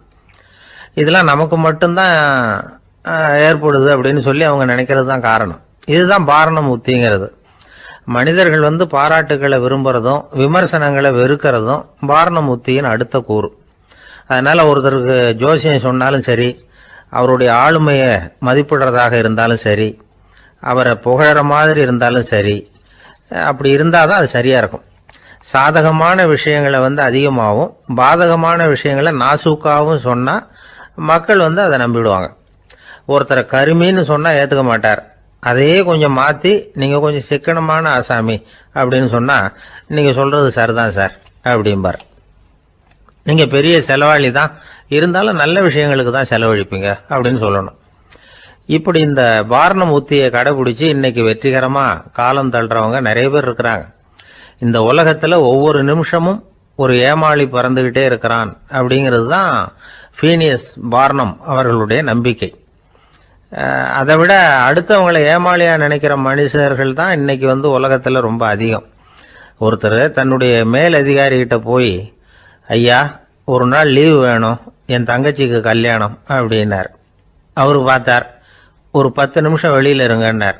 10 நிமிஷம் கழிச்சு கூப்பிட்டார், இதை பாருங்க நீங்கள் சொல்கிறது பொய், இப்போ உங்கள் தங்கச்சிக்கு ஃபோன் பண்ணேன், அவங்க தனக்கு 2 வருஷத்துக்கு முன்னாடியே கல்யாணம் ஆயிட்டதாக சொல்கிறாங்க அப்படின்னார். உடனே இவர் சொன்னார், சார் இப்போ நீங்கள் சொல்கிறதும் பொய்யா தான் இருக்கணும், ஏன்னா நிஜமாக எனக்கு ஒரு தங்கச்சியே கிடையாது அப்படின்னார். ஒரு பூங்கா, அங்க ஒருத்தர் நின்றுட்டு இருக்கிறார். நின்றுகிட்டே ஏதோ ஆழ்ந்த யோசனையில இருக்கிறார். அந்த பக்கமா இன்னொருத்தர் வந்தார். இவரை கவனிச்சார். என்ன யோசனைன்னு கேட்டார். எப்படி எழுந்திருக்கிறதுன்னு யோசனை பண்ணிட்டு இருக்கிறேன்னாரு அவர். கேட்டவருக்கு ஒரு மாதிரி ஆயிட்டுது. ஏற்கனவே நின்றுகிட்டு இருக்கிற ஒருத்தர் எப்படி எழுந்திரிச்சு நிக்கிறதுன்னு யோசிக்கிறாருன்னா அது ஆச்சரியம் தானே. அதுக்கப்புறம் இவர் யோசிக்க ஆரம்பிச்சார், என்ன இவர் இப்படி பேசுறாரு அப்படின்னு. கீழே விழுந்தாதானே எழுந்திரிச்சு நிக்க முடியும். அதனால எழுந்திருக்கணும்னு நினைக்கிறவங்க முதல்ல கீழே விழணும். இவர் முதல்ல கீழே விழணும், அதுக்கப்புறம் தான் எழுந்திருக்கிறது எப்படின்னு சிந்திக்க முடியும். இந்த உலகத்துல எல்லாருமே கீழே விழுந்து எழுந்தவர்கள் தான். இப்ப இந்த குழந்தை பருவத்துல கீழே விழாம நடைபயில கற்றுக்கிட்டவங்க யாராவது உண்டா? சின்ன வயசுல ஒரு தடவை கூட கீழே விழல சார், அப்படியே பிறந்தார் வளர்ந்தார் பெரியவர் ஆயிட்டார் அப்படின்னு யாரையும் சொல்ல முடியாது. அதனால மனுஷங்கிறவன் விழுந்து புரண்டு எழுந்துதான் நடக்க கத்துக்கிறான். ஒரு உண்மையை நாம எல்லாரும் புரிஞ்சுக்கணும். இந்த உலகத்துல தவறு செய்யாத மனிதர்களே யாரும் கிடையாது. அப்படி இருக்கிறப்போ எப்போதாவது நாம தவறு பண்ணிவிட்டோம்னா அதுக்காக மனசு உடைஞ்சு போயிடக்கூடாது, வாழ்க்கையில வெறுப்பு வந்துடக்கூடாது. ஒரு தவறு நடந்துட்டுதா அதுக்காக மனசு உடைஞ்சு போடாதீங்க, அதை ஒரு பாடமா எடுத்துக்கங்க. அதே தவறு மறுபடியும் நடக்காம வேணும்னா பாத்துக்கலாம், அது போதும். தடைக்கல்ல படிக்கெல்லாம் மாத்திக்கணும், இதுதான் இதுல முக்கியம். ஒரு அலுவலகம், அங்க ஒரு அதிகாரி, அவர் உயர்ந்த பதவியில் இருந்தார், சிறந்த நிர்வாகின்னு பேர் வாங்கினவர். அவர் தனக்கு கீழே வேலை செய்யறவங்க கிட்ட எல்லாம் சொல்லுவாராம், இந்த நிறுவனத்துல நீங்க எத்தனை தடவை வேணும்னாலும் தவறுகள் செய்யலாம், ஆனா ஒரே விஷயம் என்னன்னா ஒரே தவறை மறுபடியும் செய்யக்கூடாது, அது முக்கியம் அப்படின்பாராம். இதை மேம்போக்கா பார்த்தா அவர் ஏதோ தன்னுடைய ஊழியர்களை தவறு செய்ய தூண்டுறது மாதிரி தெரியும். ஆனா உண்மை அப்படி இல்லை. இன்னைக்கு என்ன நடக்குது தெரியுமா? அநேகமா எல்லா மனிதர்களுமே ஒரே தவறை தான் மறுபடியும் மறுபடியும் செய்யறாங்க. விளையாட்டு வீரர்கள் ஒரே மாதிரியான தவறுகளை திரும்ப திரும்ப செய்யறது உண்டு. கணக்கு எழுதுறவங்கள பாருங்க, ஒரே தப்ப மறுபடியும் மறுபடியும் செய்வாங்க. அலுவலகம் வருகிறவர்களை கவனிங்க, ஒரு நாள் தாமதமா வந்தா பரவாயில்ல, தினமும் தாமதமா வருவாங்க. இது மாதிரி செய்த தவறையே திரும்ப திரும்ப செய்யறதுக்கு என்ன காரணம் அப்படின்னா சோம்பல், ஞாபக மறதி, கவனக்குறைவு, தன்னுடைய திறமை பேர்ல அளவுக்கு மீறிய நம்பிக்கை, இப்படி இதுல ஏதாவது ஒரு காரணமா இருக்கலாம் அப்படிங்கிறாங்க இது பற்றி ஆய்வு செய்கிற வல்லுநர்கள். ஒரு தடவை செஞ்ச தவிர மறுபடியும் செய்யறது இல்லைன்னு முடிவு செஞ்சுக்கிட்டு அதை செயல்படுத்த கத்துக்கணும், அது போதும், வாழ்க்கை வெற்றிகரமா அமையும் அப்படிங்கிறாங்க அந்த அனுபவசாலிகள். அதனால வெற்றிகரமா வாழ்க்கையில நடைபோட விரும்பும் இளைஞர்கள் தவிர்க்க வேண்டியது என்னன்னா, முதல்ல சோம்பலை தவிருங்கள், சுறுசுறுப்பாக இயங்குங்கள் அப்படிங்கிறது அவங்க அறிவுரை. 2வது ஞாபக மறதி, எந்த செயல்லையும் ஈடுபாடு வேணும், அக்கறை வேணும். 3வது கவனக்குறைவு, எதையும் அலட்சியப்படுத்தக்கூடாது. 4வது என்னால முடியாதது எதுவுமே கிடையாது அப்படிங்கிற அளவுக்கு மீறிய நம்பிக்கை, அது ஆபத்துல கொண்டு போய் விட்டுரும். அதனால முதல் தவறு உங்களுக்கு ஒரு பாடமா அமையணும். ஒரு மனிதர் அவர் தன்னுடைய 2 காதுலையும் கட்டு போட்டுக்கிட்டு வந்தார். அவருடைய நண்பர் அதை கவனிச்சுட்டார். என்ன சார் ஆச்சு, 2 காதுலையும் கட்டு போட்டுருக்கீங்களே அப்படின்னு விசாரிச்சார். ஒண்ணுமில்லை சார், வீட்டில் ரொம்ப ஆர்வமா டிவியில் கிரிக்கெட் மேட்ச் பார்த்துக்கிட்டு இருந்தேன். அப்போ என்னுடைய மனைவி துணிகளுக்கு அயர்ன் பண்ணிட்டு இருந்தாங்க. அயர்ன் பாக்ஸை அப்படியே வச்சுட்டு அடுப்பங்கரைக்கு போயிட்டாங்க. அந்த சமயம் பார்த்து டெலிஃபோன் பண்ணி அடிச்சுது. அவசரமா ஓடி போய் அதை எடுத்து காதில் வச்சேன். அப்போதான் தெரியும் அது அயர்ன் பாக்ஸுங்கிற விஷயம். சூடா இருந்ததா, சுட்டு விட்டுது அப்படின்னாரு. ஒரு காது சரி சார், 2 காதும் ஏன் அப்படி ஆச்சு அப்படின்னு கேட்டார். அதே ஆளு மறுபடியும் ஃபோன் பண்ணா சார் அப்படின்னாரு. இவர் எவ்வளவு தூரம் யோசிச்சிருப்பாரு பாருங்க. அதனால ஒரு தவறு மறுபடியும் நடக்கக்கூடாது. முதல் தவறு உங்களுக்கு ஒரு பாடமாக அமையட்டும் அப்படிங்கிறது தான் இதுல இருந்து நாம தெரிந்து கொள்ள வேண்டிய கருத்து. அதனால தவறுகள் அதெல்லாம் தடைக்கெல்லாம் நினைக்க வேண்டாம், படிக்கெல்லாம் நினைப்போம். அப்படி நினைச்சோம்னா வாழ்க்கையில வெற்றி நிச்சயம். வாழ்க்கையில வெற்றி பெற என்ன வழி? இது ஒரு முக்கியமான கேள்வி. இதுக்கு எல்லாரும் பொதுவா சொல்ற ஒரு பதில், உழைச்சா வெற்றி பெறலாம் அப்படிங்கிறது தான். வாழ்க்கையில வெற்றி பெற உழைப்பு மட்டும் இருந்தா போதாது, நேர்மையும் வேணும் அப்படிங்கிறார் பால் ஹாஃப்மேன்.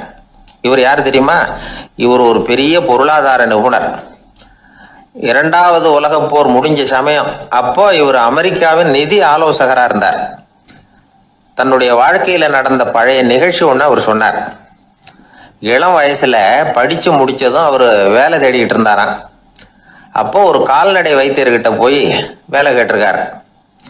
இவர் அங்க போன சமயத்துல அந்த டாக்டர் தன்னுடைய பழைய கார் ஒன்ன விற்பனை செய்யறதுக்காக வேற ஒருத்தர்கிட்ட பேரம் பேசிக்கிட்டு இருந்தார்.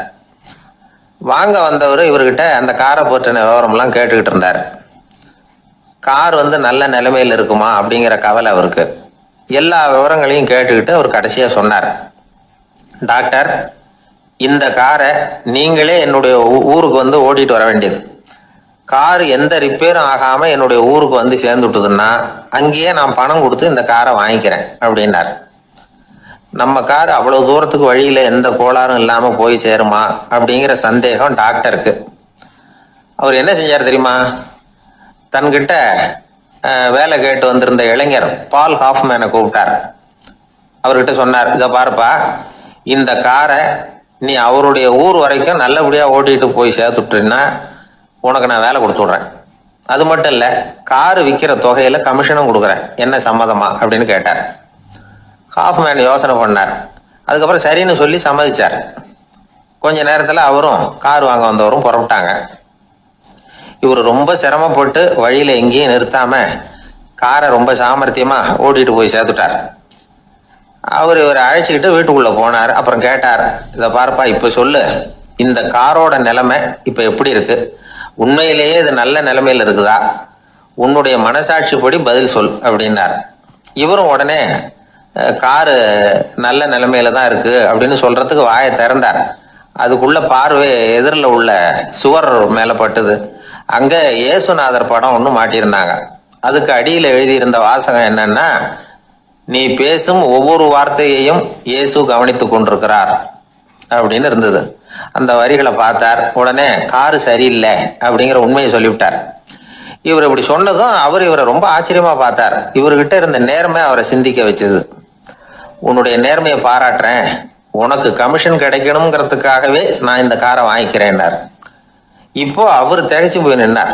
மறுபடியும் அவர் சொன்னார், நீ காரை ஓட்டிட்டு வரும்பொழுதே உன்னுடைய திறமையை பார்த்தேன், உனக்கு விருப்பம் இருந்தா நீ என்கிட்டயே வேலைக்கு சேர்ந்துடலாம் அப்படின்னார். பால் ஹாஃப்மேன் அவர்கிட்ட வேலைக்கு சேர்ந்தார். படிப்படியா முன்னேறினார். கடைசியில பாத்தீங்கன்னா அமெரிக்காவுடைய நிதி ஆலோசகரா ஆனார். அதுக்கப்புறம் அவர் அந்த பழைய சம்பவத்தை எப்பவும் மறக்கிறது இல்லை, அடிக்கடி சொல்றது உண்டு. அதனால இதுல இருந்து நாம தெரிஞ்ச வேண்டியது என்னன்னா, வாழ்க்கையில முன்னுக்கு வரணும்னா உழைப்பு மட்டும் போதாது, நேர்மையும் வேணும். ஆனா இந்த காலத்துல சிலருடைய நேர்மை நமக்கு ஆச்சரியமா கூட இருக்கும். ஒருத்தர் புஸ்தக கடை வச்சிருந்தார்.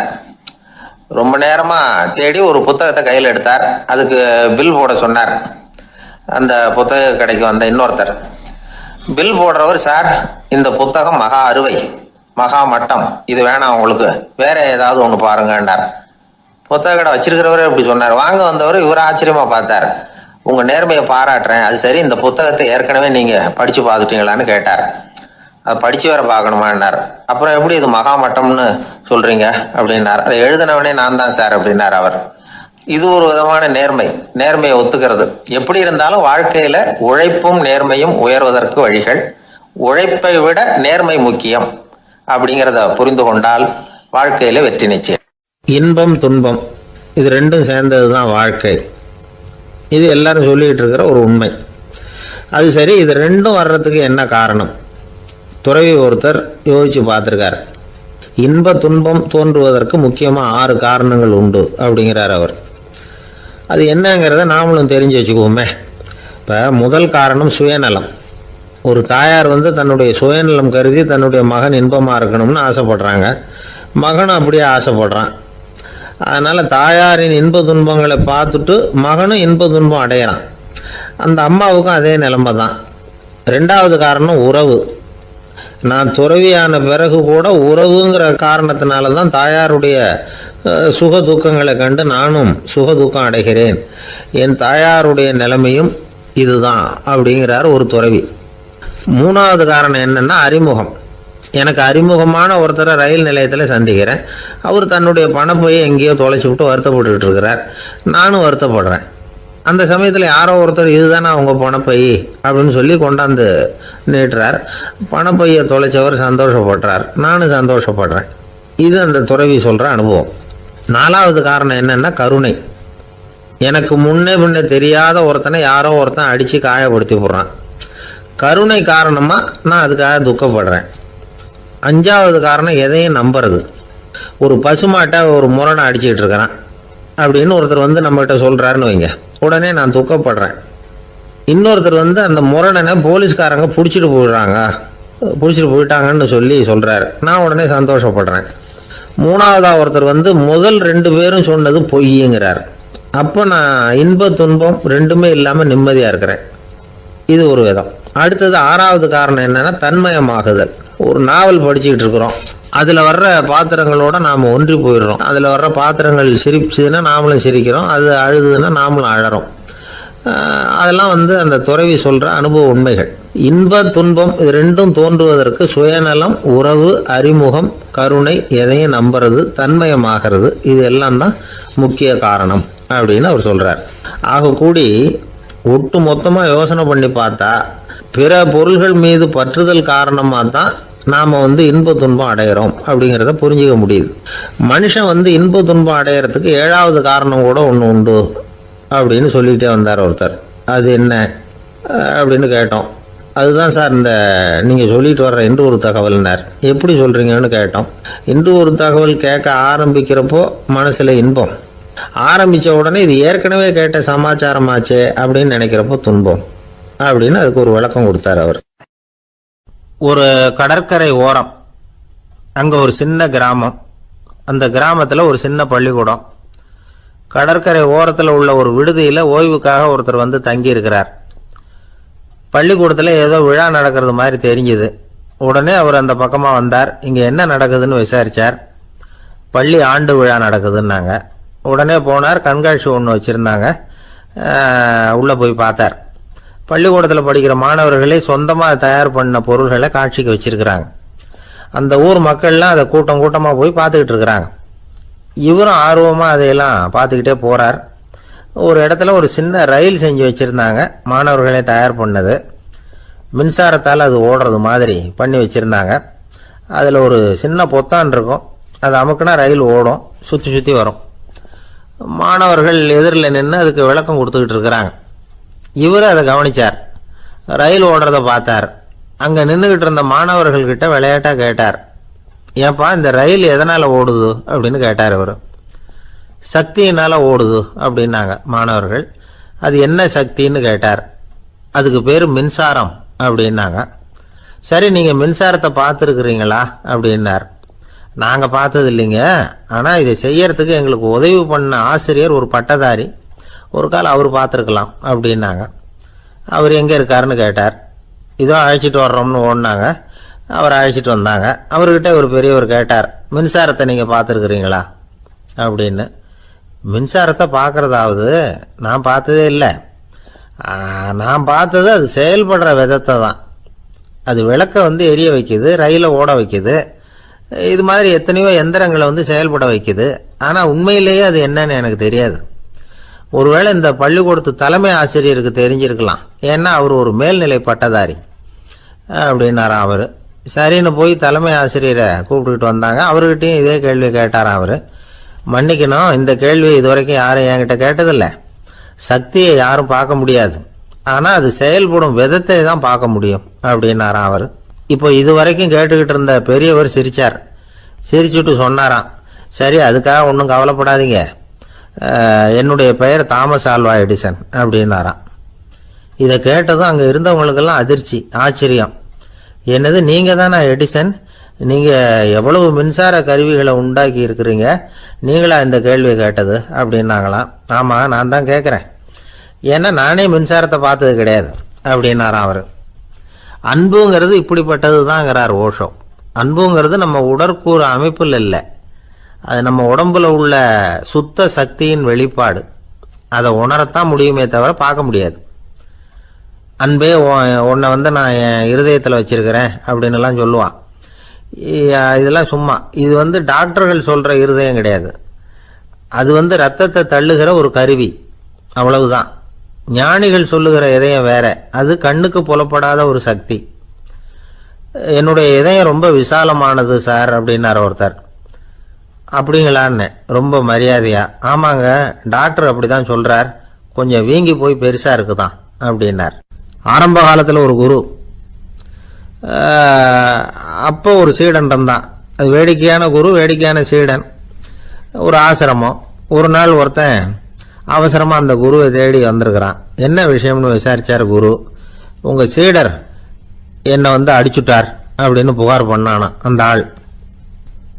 குரு சீடனை கூப்பிட்டார். அடிச்சியா இந்த ஆளை அப்படின்னு கேட்டாராம். ஆமான் இருக்கான் சீடன். ஏன் அடிச்சே அப்படின்னு கேட்டாராம். இந்த ஆள் உங்களை பத்தி மட்டமா பேசிவிட்டான், என்னால் அதை தாங்கிக்க முடியல, அதனால தான் அடிச்சுட்டேன் இருக்கான். அப்படி என்ன பேசினா அப்படின்னு கேட்டாராம். உன்னுடைய குருநாதர் இப்பெல்லாம் அர்த்தமில்லாம பேச ஆரம்பிச்சுட்டார் அப்படின்னு சொல்லிவிட்டான், அதனால தான் அடிச்சுட்டேன் அப்படின்னானா. அதுக்காக அடிச்சே அப்படின்னாராம். நான் அதுக்காக அடிக்கல குருவே, இப்பெல்லாம் நீங்க அர்த்தம் இல்லாம பேசுறதாக அவன் சொல்றான், அப்படின்னா இதுவரைக்கும் நீங்க அர்த்தத்தோட பேசினதாகத்தானே அர்த்தம், அது தப்பு தானே, அதனாலதான் அடிச்சேன் அப்படின்னானா. ஒரு பெரியவர் உட்கார்ந்து இருக்கிறார்.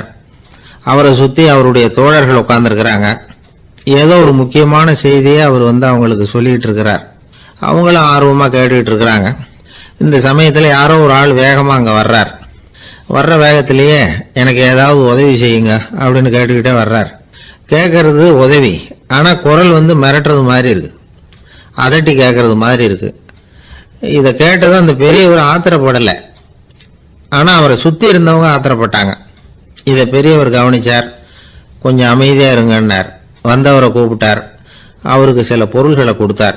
என்னங்க இப்போ உங்களுக்கு மகிழ்ச்சி தானே அப்படின்னார். அப்படின்னு அலட்சியமா அவர் சொல்றார். நான் உங்களை நல்ல முறையில் நடத்தினேன்னா அப்படின்னு கேட்குறாரு அவர் மறுபடியும்.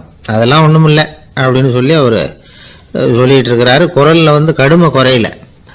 சுற்றி இருந்தவங்களால இதை பொறுத்துக்க முடியல. கோபத்தோடு அவரை நோக்கி நெருங்க ஆரம்பிச்சாங்க. பெரியவர் அவங்களை எல்லாம் தடுத்து நிறுத்தினார். வந்தவரை வாங்க என்னோட அப்படின்னு சொல்லி அழைச்சிட்டு போனார். வீட்டுக்கு போனார்.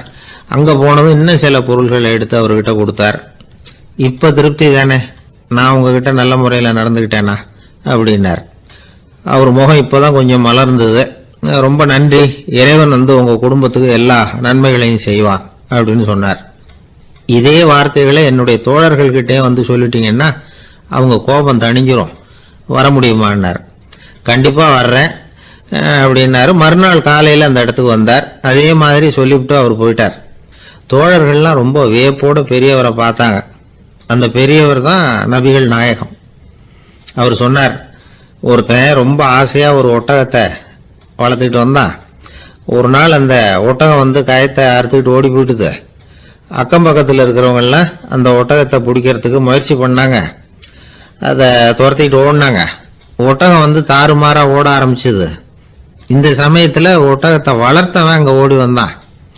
நீங்கள் அதை ஒன்றும் செய்ய வேணாம், விட்டுருங்க, அதோட சுபாவம் எனக்கு நல்லா தெரியும், அதை சுலபமாக என்னோட வழிக்கு கொண்டுட்டு வந்துட முடியும், நான் பார்த்துக்கிறேன், விட்டுருங்க அப்படின்னா. எல்லாரும் விலகி போயிட்டாங்க. இவன் என்ன செஞ்சான் தெரியுமா? கொஞ்சம் புல்லை கையில் எடுத்துக்கிட்டு அந்த ஒட்டகத்தை நெருங்கினான். அவ்வளவுதான். அது ஓடி இவன் காலடியில் உட்காந்துக்கிட்டது. செல்லமாக அதை அப்படியே தடவி கொடுத்தான். முதுகில் ஏறி உட்காந்துக்கிட்டான். அது பாட்டுக்கு சாதுவாக நடந்து போகுது. இந்த கதையை நபிகள் நாயகம் தம்முடைய தோழர்களுக்கு சொல்றார். ஒட்டகத்தை மட்டும் இல்ல, சில மனிதர்களையும் கூட சில விதத்துல அணுகிதான் அவர்களை சீர்திருத்த வேண்டியிருக்குது அப்படிங்கறத அவங்களுக்கு உணர்த்தினார். இது ஒரு அழகான உளவியல் அணுகுமுறை. சில குடும்ப தலைவர்கள் கூட இந்த ஒட்டகம் மாதிரி நடந்துகிறது உண்டு, அப்புறம் அடங்கி போறதும் உண்டு. ஒரு குடும்ப தலைவர் காலையில எழுந்திரிச்சதுலேருந்து சத்தம் போட்டு கத்திக்கிட்டு இருப்பார். பக்கத்தில் இருந்தவங்கெல்லாம் ஓடி போய் சமாதானம் பண்ணி பார்த்தாங்க. அவர் ஓயறது மாதிரி தெரியல. கடைசியில் அவர் மனைவி வந்தாங்க. நீங்கள் எல்லாம் விலைக்கு போடுங்க, அவர் சுபாவம் எனக்கு தெரியும், நான் பார்த்துக்கிறேன் அப்படின்னாங்க. சரின்னு எல்லாரும் போயிட்டாங்க. சாயந்தரமா பார்க்குறாங்க, அவர் சத்தம் இல்லாமல் ஒரு மூலையில் உட்காந்துருக்கிறார், ரொம்ப சாதுவா. ஆச்சரியமா இருந்தது. என்னம்மா பண்ணீங்கன்னு கேட்டாங்க. அது ஒன்றும் இல்லைங்க, ஒரு வேளை சாப்பாட்டை நிறுத்தினேன், பட்னி போட்டேன், அவ்வளவுதான் அப்படின்னாங்க அந்த அம்மா. ஆஃபீஸில் வேலை பார்க்குற ஒருத்தர் வந்தார். பேசாமல் ஒரு 10 நாள் லீவ் போட்டுடலாமா பார்க்குறேன் அப்படின்னார். ஏன்னு கேட்டோம். என்னுடைய மேலதிகாரி ஒரு முசுடு சார், அவர்கிட்ட வேலை பார்க்கறது ரொம்ப கஷ்டமாக இருக்குது அப்படின்னார். ஆஃபீஸில் வேலை பார்க்குறவங்கெல்லாம் ஒரு விஷயத்தை நல்லா ஞாபகத்தில் வச்சுக்கணும். மேலதிகாரிங்கிறவர் ஒரு பெரிய மகான் இல்லை, அவரும் ஒரு மானிட பிறவிதான். சராசரி மனுஷனுக்குள்ள பலம் பலவீனம் ரெண்டும் அவருக்கும் உண்டு. அதனால அவரை கொஞ்சம் அனுசரித்து போகிறதுக்கு பழகிறது தான் நல்லது. மேலதிகாரிகளில் பல வகை உண்டு. அதில் முக்கியமாக 3 வகை. அதில் ஒரு வகை எப்படி தெரியுமா? உங்களை ஒரு வேலை செய்கிற மெஷினாக மட்டுமே நினைக்கக்கூடிய வகை. இவங்கெல்லாம் எப்படின்னா, எங்கேயாவது வெளியூர் போயிருந்தா கூட அங்கேருந்து ஃபோன் பண்ணுவாங்க, அந்த வேலை என்னாச்சு, இந்த வேலை என்னாச்சு அப்படின்னு. இவங்களுக்கெல்லாம் உங்கள் நலனை பற்றியோ உங்கள் குடும்பத்தை பற்றியோ அக்கறை இருக்காது. நீங்கள் சொல்கிற யோசனை எதுவும் இவங்ககிட்ட எடுபடாது. கொடுத்த வேலையை பாரு, நீ எனக்கு புத்தி சொல்ல வேணாம் அப்படிம்பாங்க. இவங்களை அனுசரித்து போகிறதுக்கு ஒரே வழி, இவங்க எதை சொன்னாலும் சரின்னு சொல்லிவிட்டு வேலையை கவனிக்க வேண்டியது தான். இவங்ககிட்ட வேற எந்த கேள்வியும் கேட்டுக்கிட்டு இருக்கக்கூடாது. ஆமா சாமி போடுறது கௌரவ குறைச்சல் இல்லை, அது ஒரு அலுவலக சௌகரியம், அவ்வளவுதான். இன்னொரு வகையான மேலதிகாரிகள் எப்படி தெரியுமா? இவங்கெல்லாம் ஆபீஸ் வேலையை பற்றி அதிகமாக கவலைப்பட்டுக்கிட்டு இருக்க மாட்டாங்க. தங்களுடைய சொந்த இமேஜ் பாதிக்கப்படக்கூடாதுங்கிறதுலயே கவனமா இருப்பாங்க. இவங்கெல்லாம் அடிக்கடி உங்க நலனை விசாரிப்பாங்க. அதே மாதிரி நீங்களும் அவரை விசாரிக்கணும்னு எதிர்பார்ப்பாங்க. இந்த ரக அதிகாரிகளுக்கெல்லாம் புது வருட வாழ்த்து அனுப்பலாம், பிறந்த நாள் வாழ்த்து அனுப்பலாம். அவருக்கு எங்கேயாவது ஒரு பாராட்டு விழா நடந்தால் முதல் வரிசையில் போய் உட்காந்து உங்க முகத்தை காட்டலாம். ஆபீஸ் வேலையை மட்டுமே பார்க்குற பணியாளர்கள் இது மாதிரி அதிகாரிகள் கிட்ட நல்ல பேர் வாங்க முடியாது. இன்னொரு வகையான மேலதிகாரிகள் உண்டு. அவங்க எப்படின்னா, ஆபீஸ் வேலையை பற்றியும் கவலைப்பட மாட்டாங்க, தனக்கு கீழே வேலை பார்க்குறவங்கள பற்றியும் கவலைப்பட மாட்டாங்க. எக்காரணம் கொண்டும் தன்னுடைய பொசிஷனுக்கு ஆபத்து வந்துடக்கூடாதுன்னே நினைக்கக்கூடியவங்க இவங்க. இவங்களால கடுமையான வேலை செய்யவும் முடியாது, தீர்மானிக்கவும் முடியாது. எந்த முடிவையும் எடுக்காம அப்படியே தள்ளி போட்டுக்கிட்டே போடுவாங்க எல்லாத்தையும். இதனால என்ன ஆகும்னா, இவருக்கு கீழே வேலை பார்க்குற உங்களுக்கு பொறுப்பு அதிகமாயிடும். இவங்க கிட்ட போய் பிரச்சனையை மட்டும் சொல்லி பிரயோஜனம் இல்லை, அதுக்கான முடிவுகளை நீங்களே சொல்லணும். அப்பதான் இது மாதிரி அதிகாரிகள் கிட்ட நல்ல பேர் வாங்கலாம். அட்லீஸ்ட் கெட்ட பேர் வாங்காமலாவது காலம் தள்ளலாம். ஆபீஸில் வேலை பார்க்குறவங்க முக்கியமாக சில விஷயங்களை ஞாபகத்தில் வச்சுக்கணும். ஆபீஸில் நடக்கிற நல்லது கெட்டது எதுவாக இருந்தாலும் உடனடியாக மேலதிகாரிகிட்ட தெரிவிக்கிறது நல்லது. 3வது மனிதர் மூலமாக அதை அவர் தெரிஞ்சுக்கிறது அவ்வளவு நல்லதில்லை. எந்த மேல் அதிகாரியுமே தான் இந்த சர்பாஸ் செய்யப்படுறத விரும்புறதில்லை. அதனால அவருக்கு தெரியாம மேலிடத்துக்கு மணி எழுதி போடக்கூடாது. அப்படி எழுதி போடுறவங்க சில பேர் இருக்கிறாங்க. நீங்களும் உங்க மேலதிகாரியும் தொழில் ரீதியா ஒரே படிப்பு படிச்சவரா இருக்கலாம். அப்படி இருந்ததுன்னா அட்ஜஸ்ட் பண்ணி போறது கொஞ்சம் கஷ்டம்தான். இதை மனசுல வச்சுக்கிட்டு நடந்துக்கணும். உங்களுக்கும் அவருக்கும் அபிப்பிராய பேதமா, அது அவருக்கும் உங்களுக்கும் உள்ள தனிப்பட்ட பிரச்சனை, அதை விளம்பரப்படுத்திக்கிட்டு இருக்கக்கூடாது. அது அவருடைய கோபத்தை கிளறும். உங்க மேலதிகாரி உங்க கூட படிச்சவரா இருக்கலாம், அதுக்காக அவரை எல்லாருக்கும் முன்னாடி அடைய கிச்சாமி எப்படா இருக்க அப்படின்லாம் கேட்டுக்கிட்டு இருக்கக்கூடாது. பொதுவாக யாரும் அதை விரும்புறதில்லை. இவ்வளவையும் உங்க மனசுல வச்சுக்கிட்டு கொஞ்சம் சாமர்த்தியமா நடந்துக்கிட்டீங்கன்னா ஆபீஸ் உங்களுக்கு அவஸ்தையா இருக்காது, ஆனந்தமா இருக்கும். ஒரு மேலதிகாரி தன்கிட்ட வேலை பார்க்குற ஒருத்தரை பத்தி ரொம்ப பெருமையா சொன்னாராம். எங்க ஆபீஸ்ல எவ்வளவோ பேர் வேலை பார்க்குறாங்க, எல்லாரும் தினமும் ஏதாவது பிரச்சனைகளை சொல்லிட்டு இருப்பாங்க. ஆனா இவர் ஒருத்தர் மட்டும்தான் இது வரைக்கும் என்கிட்ட எந்த பிரச்சனையும் சொன்னதே இல்லை. அவர் பாட்டுக்கு வருவார், வேலை பார்ப்பார், போயிடுவார் அப்படின்னாராம். நான் உடனே அவ்வளவு பெருமைக்குரிய அந்த ஊழியரை பார்த்து கேட்டேன், ஏன்பா உன்னுடைய மேலதிகாரிகிட்ட நீ எந்த பிரச்சனையும் கொண்டுகிட்டு போறதே இல்லையாமே அப்படின்னு கேட்டேன். அதுக்கு அவர் சொல்றாரு, ஆமாங்க, அது ஏன்னா அவரால் எந்த பிரச்சனையுமே தீர்க்க முடியாதுங்கிறது எனக்கு நல்லா தெரியும். அதனால் அப்படி செய்கிறேன், வேற ஒன்றும் இல்லை அப்படின்னார் ரொம்ப பொறுமையாக. ஒரு நண்பர் யாருக்கோ ஃபோன் பண்ணிகிட்டு இருந்தார். அவர் பேசி முடித்ததும் நான் அவரை பார்த்து, இப்போ ஃபோன் பண்ணீங்களே அந்த ஃபோன் நம்பர் என்ன அப்படின்னு கேட்டேன். அவர் தலையை சொரிஞ்சுக்கிட்டார், ஞாபகம் வரலன்னார். சரி சார், அதை விடுங்க, உங்கள் மனைவி பேர் என்ன அப்படின்னு கேட்டேன். மாலதின்னார். என்ன சார் இது வேடிக்கை, கொஞ்ச நேரத்துக்கு முன்னாடி பேசின ஃபோன் நம்பர் மறந்து போச்சு, எப்போவோ கல்யாணம் பண்ணிட்ட மனைவி பேர் மறக்கலை, அதை கரெக்டாக சொல்லிவிட்டீங்களே அப்படின்னு கேட்டேன். அவர் என்ன ஒரு மாதிரியாக பார்த்தார்.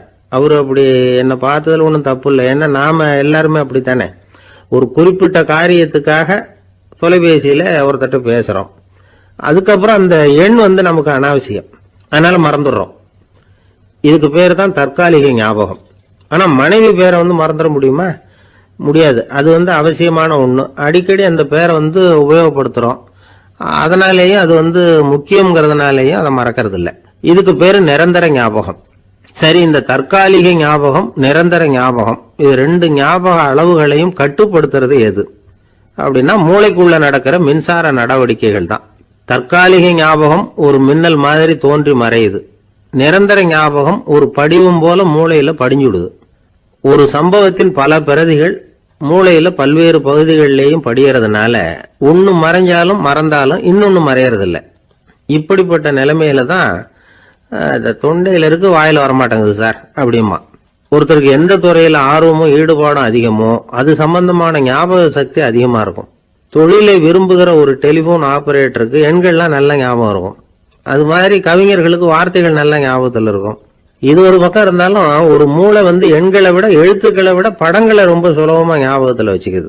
புரிஞ்சுக்கிற தன்மை, அனுபவம், புத்தி கூர்மை இது கூடி குறையிறத பொறுத்து ஞாபக சக்தியும் ஏறும் இறங்கும். இப்போ உதாரணத்துக்கு ஒரு பையனுக்கு படித்தது எதுவும் ஞாபகத்தில் இல்லைன்னா அவன் அதை சரியா புரிஞ்சுக்கலன்னு அர்த்தம். இந்த மறதிங்கிறது எந்த சமயத்தில் ஒரு பிரச்சனை ஆகுது தெரியுமா? உங்களுக்கு வேண்டியப்பட்ட ஒருத்தரை ஞாயிற்றுக்கிழமை சாயந்தரம் சரியா 5 மணிக்கு கடற்கரைக்கு வர சொல்லிவிட்டு அந்த நேரத்தை மறந்துட்டா அது பரவாயில்ல, வர சொன்னதையே மறந்துட்டாதான் நிலைமை மோசம்னு அர்த்தம். இப்படி இருந்தா இது சிகிச்சை எடுத்துக்க வேண்டிய நிலைமைங்கிறத புரிஞ்சுக்கணும். ஆமா, இதுக்கும் மருந்து இருக்கு. ஆனா மூளை குறிப்பிட்ட அளவுக்கு கீழே இயங்குறப்போவோ இன்னொன்னு சொல்லுவாங்க, அந்த நியூரோ டிரான்ஸ்மிட்டர் அப்படின்னு சொல்லுவாங்க. அப்படிங்கிற மூளை ரசாயனம் ரொம்பவும் குறைஞ்சி போறப்போ மட்டும்தான் உபயோகப்படும். டாக்டர் என்ன சொல்றாங்க தெரியுமா? மூளையை பொறுத்த வரைக்கும் அதுல ஞாபக சக்தி அதிகமா உள்ள மூளை, மறதி உள்ள மூளை அப்படின்னு ஒன்றும் கிடையாது அப்படிங்கிறாங்க. நினைவு வச்சுக்கிறதுக்கு பயிற்சி அளிக்கப்பட்ட மூளை, பயிற்சியற்ற மூளை அப்படின்னு வேணும்னா சொல்லலாம் அப்படின்னு சொல்றாங்க. அதனால நம்ம ஞாபக சக்திங்கிறது நம்ம கிட்ட இருக்கிற பயிற்சி, முயற்சி இதை பொறுத்து தான் அமையும். ஒருத்தர் ஒரு பென்சிலை எங்கேயோ வச்சுக்கிட்டு தேடிக்கிட்டு இருந்தார். அப்புறம் என்னமோ தீவிரமா யோசனை பண்ணி அதை ஞாபகப்படுத்தி பார்த்துக்கிட்டு இருந்தாராம். எதிரில் உட்கார்ந்து இருந்தவர் சொன்னார், பென்சிலை தானே தேடிட்டு இருக்கீங்க, அது உங்க வலது காதில் இருக்குது சார் அப்படின்னாராம் அவரு. இதுக்கு அவரு சொல்லியிருக்காரு, பென்சிலை வலது காதில் தான் வச்சிருக்கேங்கிறது எனக்கு நல்லா ஞாபகம் இருக்கு, ஆனா எது வலது காதுங்கிறது தான் மறந்து போச்சு அப்படின்னாராம். அவர் அதை தான் யோசிச்சுட்டு இருந்திருக்கிறார். ஒருத்தர் அவசரமா போய்கிட்டு இருந்தார். எங்க போய்கிட்டு இருக்கீங்க அப்படின்னு கேட்டார் ஒரு பெரியவர். கடைக்கு போறேன் சார், சாமான் வாங்கறதுக்கு அப்படின்னார். அங்க போறதுக்கு முன்னாடி தெரிஞ்சுக்க வேண்டியதெல்லாம் தெரிஞ்சுக்கிட்டீங்களா அப்படின்னு கேட்டார் பெரியவர். கடைக்கு போய் காசை கொடுத்து ஒரு பொருளை வாங்கிட்டு வரப்போறோம், இதுல தெரிஞ்சுக்க வேண்டியது என்ன இருக்குது அப்படின்னார் அலட்சியமா. இப்ப அந்த பெரியவர் பேச ஆரம்பிச்சார். இந்த உலகத்துல எந்த ஒரு செயல்ல இறங்குறப்பவும் நாம நல்லா ஆலோசனை பண்ண வேண்டிய விஷயம் 5 அப்படின்னார். உதாரணமா, ஒருத்தன் கடைக்கு போய் ஏதோ ஒரு பொருளை வாங்கிட்டு வர போறான்னு வச்சுக்கோங்களேன். அப்ப கூட அவன் 5 விஷயங்களை பத்தி தெரிஞ்சுக்க வேண்டியிருக்குது அப்படிங்கிறார் அவர். முதல்ல அந்த பொருள் எப்படிப்பட்டது அப்படிங்கிறத தெரிஞ்சுக்கணும். 2வதா தன்னை பத்தியும் தெரிஞ்சுக்கணும். அப்பதான் அந்த பொருள் தனக்கு தேவையா இல்லையா அப்படிங்கிறத புரிஞ்சுக்க முடியும். 3வதா தெரிஞ்சுக்க வேண்டியது ஒண்ணு இருக்கு. அது என்னன்னா, அந்த பொருளை அடையறதுக்கு வழி என்ன அப்படிங்கறது தெரிஞ்சுக்கணும். அதாவது எவ்வளவு பணம் கொடுத்தா அது கிடைக்கும், இது மாதிரியான விஷயங்கள். 4வதா அந்த பொருளை அடையறது மூலமா நாம அடையக்கூடிய பயன் என்ன அப்படிங்கிறதையும் உணரணும். 5வது அந்த பொருளை அடையறதுல இருக்கக்கூடிய தடை எது அப்படிங்கிறதையும் நாம தெரிஞ்சுக்கணும். பெரியவர் பேசுறது ஏதோ தத்துவம் மாதிரி தெரியுது இல்லையா? தத்துவம் தான். அதாவது இப்படி உலகியல் வாழ்க்கையில சின்ன சின்ன விஷயங்கள்லயே நாம 5 விஷயங்களை தெரிஞ்சுக்க வேண்டி இருக்குது. அது ரொம்ப அவசியமா இருக்கு. பேரின்ப நிலைன்னு சொல்றாங்கல்ல, அது மாதிரி பெரிய சமாச்சாரங்கள்லயும் இந்த 5 விஷயங்களை நாம தெரிஞ்சுக்க வேண்டியிருக்குது. அதுக்கு பேர் என்னன்னா அர்த்த பஞ்சகம். வைணவ சமயத்துல அர்த்த பஞ்சகம்ங்கிறது ரொம்ப பெரிய விஷயம். கடைக்கு போறது மாதிரி கடவுளை பார்க்க போறப்போ நாம 5 விஷயங்களை தெரிஞ்சுக்கணுமா. முதல்ல பரம்பொருள் அப்படிங்கிறது என்ன, அதோட தன்மைகள் என்ன, இதை தெரிஞ்சுக்கணும். இதுக்கு பேர் என்னன்னா பரமாத்ம ஸ்வரூபம் அப்படின்னு பேர். ரெண்டாவது நாம யாரு, நம்மோட தன்மை என்ன அப்படிங்கறத தெரிஞ்சுக்கணும். நான் யாருன்னு எனக்கே தெரியலங்கிறப்போ இதை நான் சொல்றேன்னா இது என்னுடையதுன்னு சொல்றது தப்பு தானே. அப்புறம் மூணாவது விஷயம், பரம்பொருளை நாம் அடையறதுக்கு வழி எது, இது தெரிஞ்சுக்கணும். இது உபாய ஸ்வரூபம் அப்படின்னு பேர். நாலாவது விஷயம், நாம் அடைய வேண்டிய பயன்கள் என்ன அப்படிங்கறது தெரிஞ்சுக்கிறது. இதுக்கு புருஷார்த்தம் அப்படின்னு பேர். அஞ்சாவது, அந்த பயனை அடைய விடாமல் தடுக்கிற தடைகள் யாவை அப்படிங்கறது தெரிஞ்சுக்கிறது. இது விரோதி ஸ்வரூபம். இதைத்தான் தடையியல் அப்படின்னு சொல்றாங்க.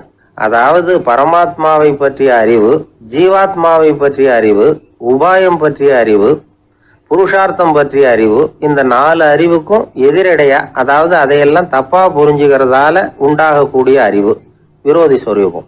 என்ன இது தகவல்ல ஏதாவது கதை சொல்லுவீங்கன்னு பார்த்தா ஏதோ தத்துவம் பேசிட்டு இருக்கிறீங்களே அப்படின்னு நினைக்கலாம். இதுவும் தெரிஞ்சுக்க வேண்டிய ஒரு பெரிய விஷயம்தான். காதுல போட்டு வச்சா எப்போவாவது உபயோகப்படும். என்னுடைய நண்பர் ஒருத்தர் ஒரு நாள் என்கிட்ட சொன்னார், சார் அடுத்த மாசம் தஞ்சாவூர்ல ஒரு கல்யாணம், போறதா வேண்டாமா அப்படின்னு ஒரே குழப்பமா இருக்கு அப்படின்னார். நான் உடனே இந்த அர்த்த பஞ்சக உபதேசம் பண்ண ஆரம்பிச்சேன். அவர் எல்லாத்தையும் பொறுமையா கேட்டுட்டு, சரி சார் நான் போறதுன்னு முடிவு பண்ணிவிட்டேன்னார். எப்படி இந்த முடிவுக்கு வந்தீங்க அப்படின்னு கேட்டேன். அவர் சொன்னாரு, சார் அந்த 2வது பாயிண்ட் ஒன்று சொன்னீங்களே, அதை புரிஞ்சுக்கிட்டதுக்கு அப்புறம் தான் இந்த முடிவுக்கு வந்தேன் அப்படின்னாரு. என்ன 2வது பாயிண்ட்ன்னு? அதாவது தன்னை பத்தி புரிஞ்சுக்கணும் அப்படின்னு சொன்னீங்க. உடனே என்னை பத்தி புரிஞ்சுக்கிட்டேன், நான் யாருங்கிறது எனக்கு தெரிஞ்சுது. உடனே